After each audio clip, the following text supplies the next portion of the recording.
The year is 1945. The Nevada desert is unforgiving, a barren stretch of sand, rocks, and scorching heat that most Americans would never dare to settle. But for one man, Bugsy Siegel, this wasteland wasn't a curse. It was an opportunity. Bugsy stood at the edge of the desert wearing a tailored suit despite the 120-degree heat. His eyes weren't seeing sand and cactus. He was seeing something else entirely. He was seeing lights, thousands of them. He was seeing a city that didn't exist yet, a city that would make men rich beyond imagination.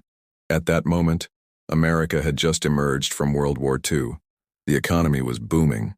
Soldiers were returning home, pockets full of wages, desperate for escape, for entertainment, for excitement, and most importantly, for a place where the rules didn't apply. But there was a problem. In every major American city, gambling was illegal, controlled, monitored by federal agents and local police. The mob had already built their gambling operations in New York, Chicago, and Miami, but they were always one step away from the law, one informant away from prison, one federal raid away from losing everything. Then someone had an idea that would change organized crime forever. Nevada. In 1931, Nevada had legalized gambling, desperately seeking revenue during the Great Depression. The state had barely any federal presence. The local authorities could be persuaded. And the desert was far enough from Washington, D.C., that nobody important was paying attention. Bugsy Siegel wasn't the first mobster to notice this opportunity, but he was the first one bold enough to act on it in a way that would transform the entire landscape of crime in America. He arrived in Las Vegas in 1941, officially as a businessman interested in a casino called the El Rancho, but his real agenda was far more ambitious. He wasn't just going to run a casino, he was going to build an empire. Bugsy had connections, deep connections. He had the backing of Meyer Lansky, the mathematical genius of the mob, the accountant who understood how to move money through the shadows. He had support from Frank Costello, the powerful New York crime boss, and he had the muscle of the entire organized crime syndicate behind him. But there was something else driving Bugsy, something more than just money or power. He was in love. Her name was Virginia Hill, a young woman of extraordinary beauty who had become entangled with the mob world. Bugsy wanted to build something grand, something that would make her proud, something that would prove he was more than just a killer with connections. He was a visionary.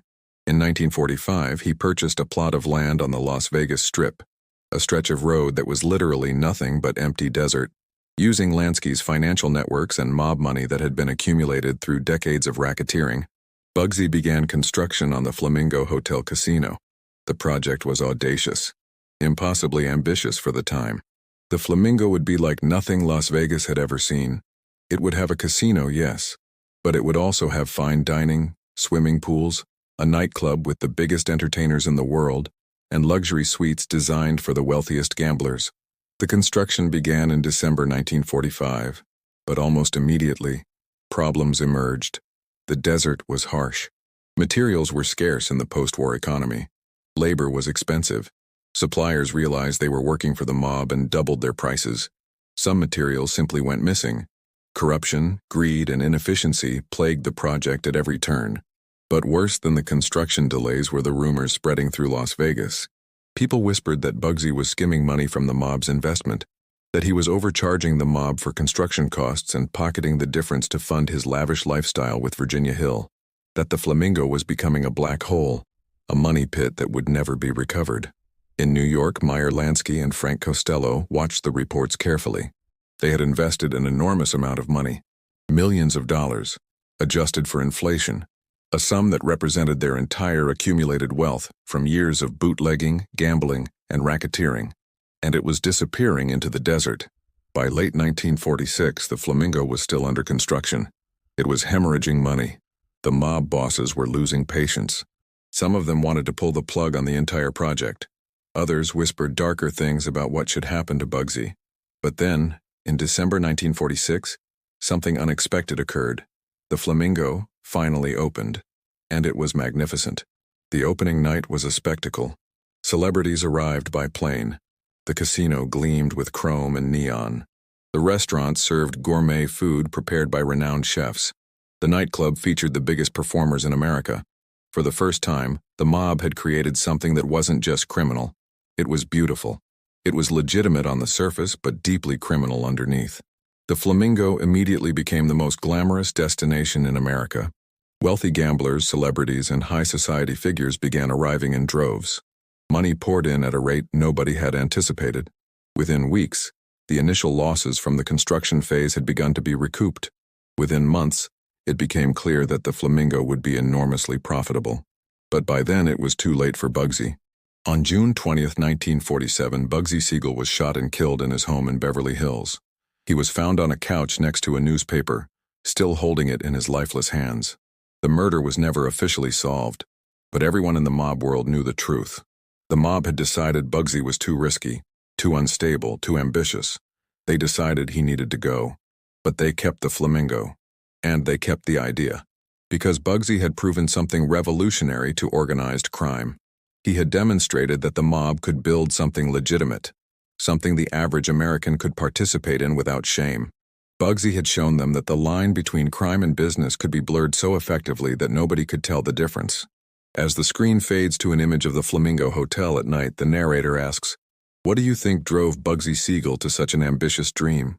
Was it money, power, or was it something more personal?" Share your thoughts in the comments and don't forget to subscribe to follow the next chapter of this incredible story, where the mob's empire in Las Vegas will grow beyond anyone's wildest imagination. The death of Bugsy Siegel sent a message through the underworld. The Flamingo belonged to the mob now, and the opportunity Bugsy had identified belonged to them too. In the years following the Flamingo's opening, organized crime families from across America descended on Las Vegas. They came from New York, Chicago, Kansas City, Philadelphia, and Miami. Each family brought money, connections, and the infrastructure of criminal enterprise. By the 1950s, Las Vegas had transformed completely. The Flamingo was joined by the Sands, the Tropicana, the Stardust, and the Golden Nugget. Each casino was more elaborate than the last. Each one generated enormous profits, and each one was controlled by a different organized crime family, or sometimes by competing families who maintained an uneasy alliance. Meyer Lansky, the man who had financed Bugsy's dream, became the most important figure in Las Vegas during this era. Lansky understood something that other mob bosses missed. He understood that Las Vegas wasn't just about gambling. It was about control. Lansky had devised a system where the mob could launder the enormous sums of money they accumulated through illegal activities. Cash from drug trafficking, racketeering, extortion, and loan sharking would flow into the casinos. In the chaos of the gaming floors, with thousands of transactions happening every day, that dirty money became clean. A mobster could walk into a casino with a suitcase full of cash from cocaine sales. Within hours, that cash could be mixed with legitimate gambling revenue, documented and deposited into a bank account under the casino's name. The money was now clean, untraceable, legitimate. But Lansky wasn't satisfied with simply running casinos. He wanted to build an empire that would span continents. Throughout the 1950s and 1960s, Lansky expanded his operations. He helped establish casinos in Cuba, the Bahamas, and Puerto Rico. He created a network of financial institutions, banks, brokerage firms, and investment companies that would move mob money around the world with mathematical precision. Federal agents were aware of Lansky's activities, of course. They knew he was the architect of organized crime's financial infrastructure, but proving it was almost impossible. Lansky was careful. He didn't keep records. He didn't make phone calls about business. He communicated in person, in quiet conversations that left no evidence. The FBI would later call Lansky the most powerful organized crime figure in the United States. But to the citizens of Las Vegas, he was invisible. Most people didn't even know his name. What they knew was the spectacle. The 1950s and 1960s were the golden age of Las Vegas. The city transformed from a desert outpost into the entertainment capital of America. The casinos didn't just offer gambling anymore. They offered a complete escape from reality. The hotels featured the biggest entertainment acts in the world. Frank Sinatra performed at the Sands. Elvis Presley became a fixture in Las Vegas. Comedians, musicians, and performers of every kind came to perform for the mob's customers. The restaurants in these casinos were as good as any fine dining establishment in New York or Paris. The pools were oases of luxury in the middle of the desert. The rooms were temples of comfort and elegance. And beneath all of this beauty, all of this glamour, was something darker. The casinos were designed with mathematical precision to extract money from people. The slot machines were programmed to keep people playing longer and longer. The table games were managed by dealers who were trained in subtle psychology, knowing exactly when to encourage a gambler to keep playing and when to let them think they might win big. The casinos employed hosts, sophisticated people who would befriend high rollers, get to know their weaknesses, their desires, their dreams. These hosts would ensure that the high rollers were constantly playing, constantly betting, constantly losing their fortunes. For the mob, this wasn't just business. It was an art form, but there was another side to Las Vegas that few people understood. The mob's control of the city extended far beyond the casinos. They controlled the unions that built the hotels. They controlled the construction companies. They controlled the suppliers. They had relationships with local police, county officials, and state politicians. A mobster from Chicago could arrive in Las Vegas and be treated like a visiting dignitary by the police. A criminal from New York could walk into a casino, knowing that no federal agent would be allowed to interfere with his activities, because the local authorities had been paid to look the other way. Las Vegas became a sanctuary for organized crime. It became a place where criminals from different families could coexist, could conduct business, could launder money, and could do it all in the open, dressed in elegant suits, drinking cocktails by the pool. Throughout the 1950s and 1960s, the mob's wealth accumulated at a staggering rate. The casinos were so profitable that they generated more cash than many legitimate corporations. This money didn't just enrich the mob families. It gave them political power. Mob-connected businessmen began purchasing real estate in Las Vegas. They began investing in legitimate businesses, restaurants, retail stores, real estate developments. The line between the mob's criminal enterprises and legitimate business became completely blurred. Some historians argue that Las Vegas in this era was effectively a mob-controlled city-state. It had its own economy, its own rules, its own enforcement mechanisms. The federal government was largely powerless to intervene because the mob had built such deep roots into the local power structure. But in the late 1960s, something began to shift. Federal law enforcement, frustrated by the mob's ability to operate openly in Las Vegas, began a coordinated effort to prosecute organized crime figures. New laws were passed. The IRS began investigating mob finances. The FBI increased pressure on informants and witnesses. And more importantly, something else was happening. Something that would prove far more destructive to the mob's empire than any federal investigation. Wall Street was watching. Large corporations and investment firms were beginning to notice the enormous profitability of Las Vegas casinos. They were noticing that these casinos, despite being controlled by the mob, were actually generating returns that rivaled or exceeded legitimate corporations. And they began to ask themselves a dangerous question. Why couldn't they buy these casinos? Why couldn't legitimate corporations take over this enormously profitable industry? By the 1970s, the answer to that question was becoming clear. The mob's time in Las Vegas was ending. A new force was rising, and it would prove far more ruthless and efficient than anything organized crime had ever encountered. As the screen shows aerial views of 1960s Las Vegas at night, glittering with lights, the narrator asks, how did the mob manage to maintain such complete control over an entire city? What made Las Vegas different from other American cities? Share your theory in the comments below, and subscribe to the channel to see how Wall Street would eventually dismantle everything the mob had built, using methods far more sophisticated than bullets and bombs. By the early 1970s, Las Vegas casinos were facing a problem that at first glance seemed like success. They were making too much money. The profitability of casinos was so remarkable that it had attracted the attention of Wall Street. Corporations began analyzing the business model, calculating the returns, and realizing something extraordinary. The casino industry offered profit margins that made traditional manufacturing, retail, and real estate look mediocre by comparison. In 1971, a corporation called Holiday Inns Incorporated made an offer to buy the Flamingo, the very casino that Bugsy Siegel had built 25 years earlier with mob money. This was unprecedented. For the first time, a major legitimate corporation was openly trying to purchase a mob-controlled casino. The mob families who owned the Flamingo were faced with a choice: reject the offer and keep the casino, or accept it and walk away with an enormous amount of legitimate cash. They chose to sell. This decision was not made lightly. It represented something fundamental. an acknowledgement that the world was changing, that the mob's control of Las Vegas was beginning to erode, that legitimate corporations backed by Wall Street capital and operating under the banner of legality might be becoming more powerful than organized crime itself. Other sales followed. Throughout the 1970s, major corporations began purchasing casinos in Las Vegas. Hilton Hotels bought the International and the Flamingo Hilton. MGM purchased multiple properties. Caesars Entertainment emerged as a major player. These weren't small acquisitions made by local investors. These were major corporations listed on the New York Stock Exchange, with institutional investors, boards of directors, and accountability to shareholders.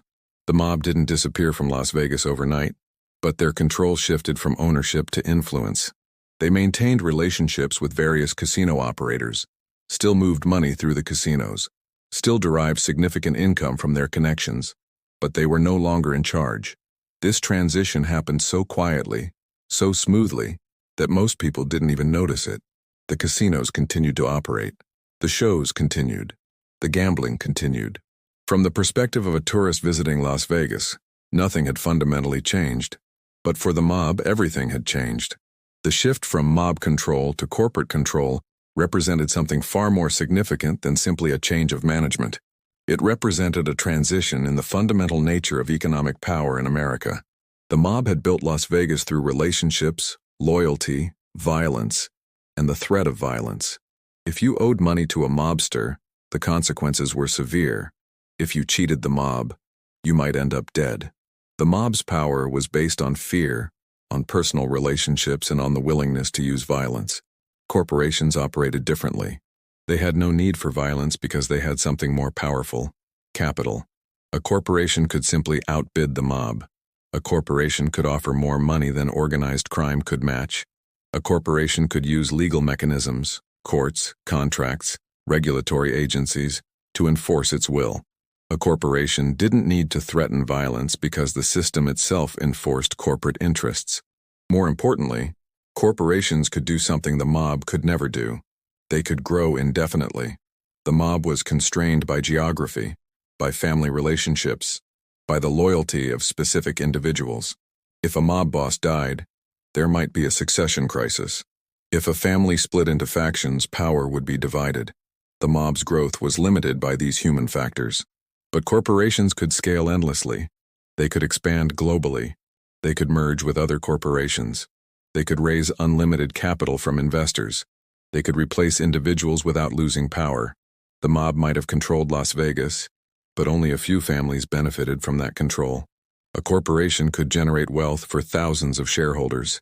Wall Street could funnel millions of dollars into casino corporations, and those corporations would return profits to investors who had no connection to the mob, who had no interest in crime, who simply wanted financial returns.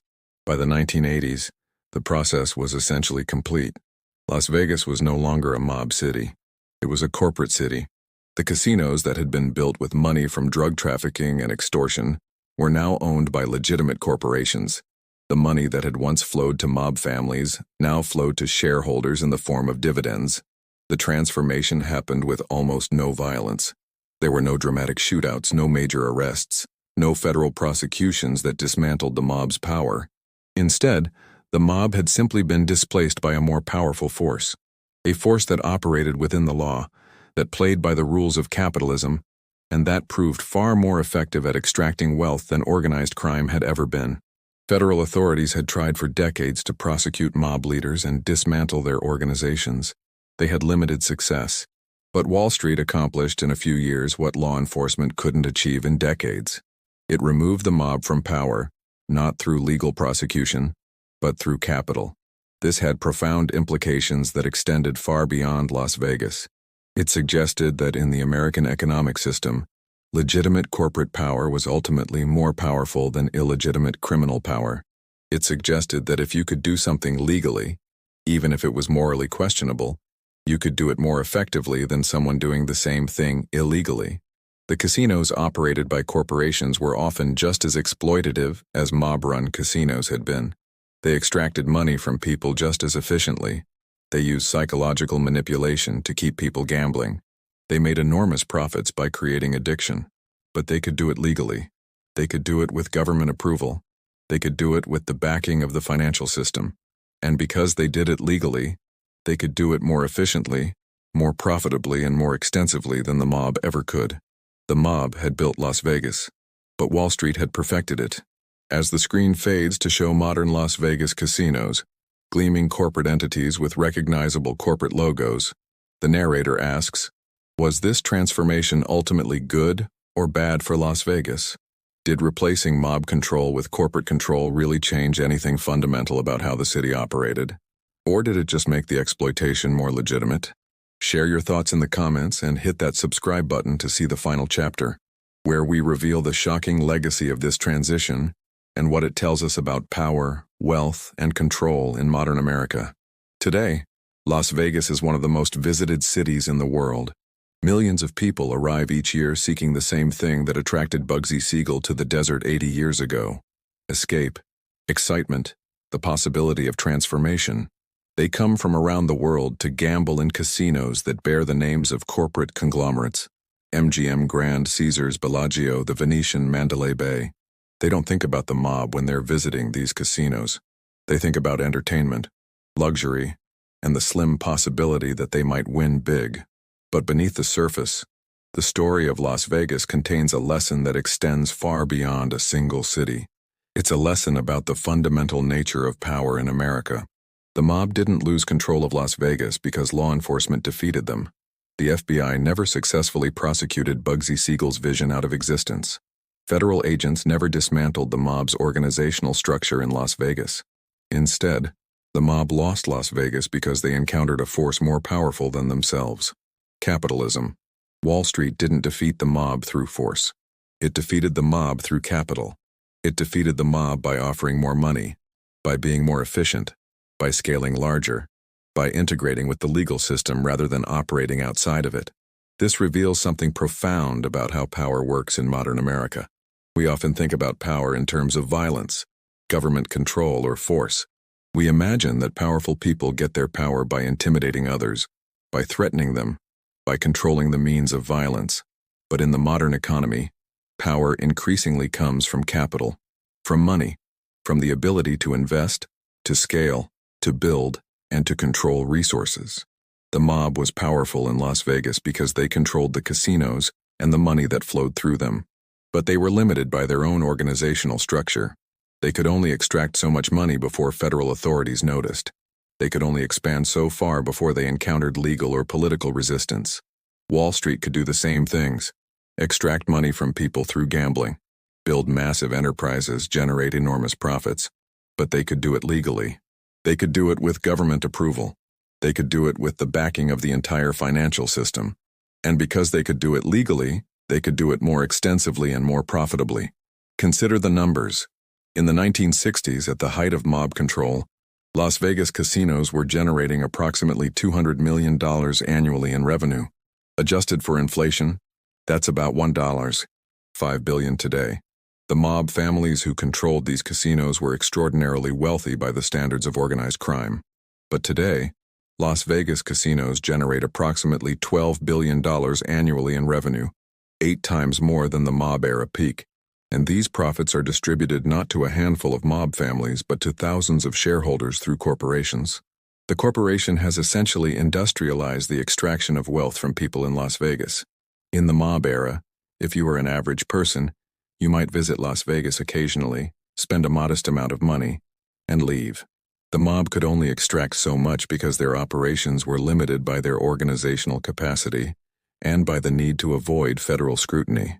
But in the corporate era, Las Vegas has become a machine for extracting money. It's not just a place you visit occasionally. It's a destination that millions of people visit multiple times per year. It's marketed relentlessly. It's integrated into popular culture. It's portrayed not as a place of vice and danger, but as a place of luxury and excitement. Corporations have figured out how to make gambling respectable. They've figured out how to market it to middle-class families. They've created loyalty programs that encourage repeat visits. They've built convention centers that attract business travelers. They've diversified beyond gambling into restaurants, shopping, and entertainment. The mob could never have accomplished what Wall Street accomplished in Las Vegas. The mob's methods were too crude. The mob needed to maintain secrecy. The mob couldn't advertise nationally or appear on the New York Stock Exchange or integrate into the mainstream economy. But Wall Street could do all of these things, and in doing so, Wall Street didn't just become richer than the mob. Wall Street became so powerful that the mob was rendered irrelevant. This is the deeper story of Las Vegas. It's not simply a story about organized crime. It's a story about the evolution of economic power in America. The mob represented an older form of power. Power based on personal relationships, loyalty, and the threat of violence. It was entrepreneurial, innovative, and ruthless. But it was also limited by its very nature. Wall Street represents a newer form of power. Power based on capital, scale, and the integration with the legal and governmental systems. It's not just entrepreneurial and ruthless, it's also infinite. It can always find new markets to exploit. It can always find new ways to extract value. In Las Vegas, we see this transition most clearly. But it's happening everywhere. The mob once controlled various industries through force and intimidation. But as the economy modernized, legitimate corporations took over industries like gaming, prostitution, loan sharking, and even drug distribution. They did it by being more efficient, by being able to operate legally, by being able to scale to serve millions of customers. Today, much of what organized crime does, extracting wealth from vulnerable people, exploiting addictions, creating dependency, is done legally by corporations. Credit card companies offer payday loans to people with terrible credit. Pharmaceutical companies market addictive painkillers. Tobacco companies still sell cigarettes in countries where government regulation is weak. These corporations don't need to threaten violence. They don't need to operate in shadows. They can do what organized crime does, extract wealth through exploitation, and do it with government approval, with shareholder backing, with full transparency in financial reports.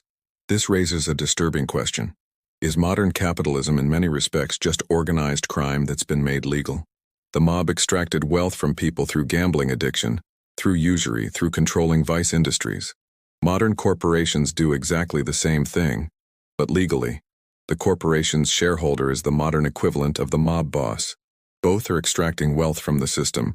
Both are incentivized to do so as efficiently as possible. Both will adapt their methods based on what's legally permissible. The only real difference is that one operates in shadow and the other operates in sunlight. Perhaps the most profound legacy of Las Vegas isn't that the mob lost and Wall Street won. Perhaps it's that they were never as different as we thought. They both saw the same opportunity in the desert. They both wanted to exploit it. They both succeeded. The only question was which system, criminal or corporate, would ultimately prove more powerful. And the answer was corporate capitalism, because it could do everything organized crime could do, but with the full backing of the law. The lights of Las Vegas continue to glow. Millions of people continue to arrive seeking fortune and excitement. The city continues to extract wealth from its visitors with remarkable efficiency. The mob didn't build Las Vegas and then lose it to Wall Street. Rather, Las Vegas remained what it had always been, a system for extracting wealth. The only thing that changed was who controlled the system. And in that transition lies a mirror to modern America itself. As the screen shows the glittering Las Vegas skyline at night, the narrator says, "This is how the mob built Las Vegas, and lost it not to law enforcement, but to something far more powerful, capital itself." But here's the question I want you to consider. In modern America, are the corporations that control casinos, credit systems, pharmaceutical industries, and entertainment fundamentally different from the organized crime that built Las Vegas? Or have we simply rebranded the same extraction of wealth and called it legitimate capitalism? Share your thoughts in the comments below. This conversation matters. History matters. And if you want to explore more stories about how power really works in America, beyond what you've been taught in school, beyond the official narrative, subscribe to this channel and hit the notification bell. We have many more stories to tell about the hidden history of American power, wealth, and control. Thank you for watching. See you in the next video.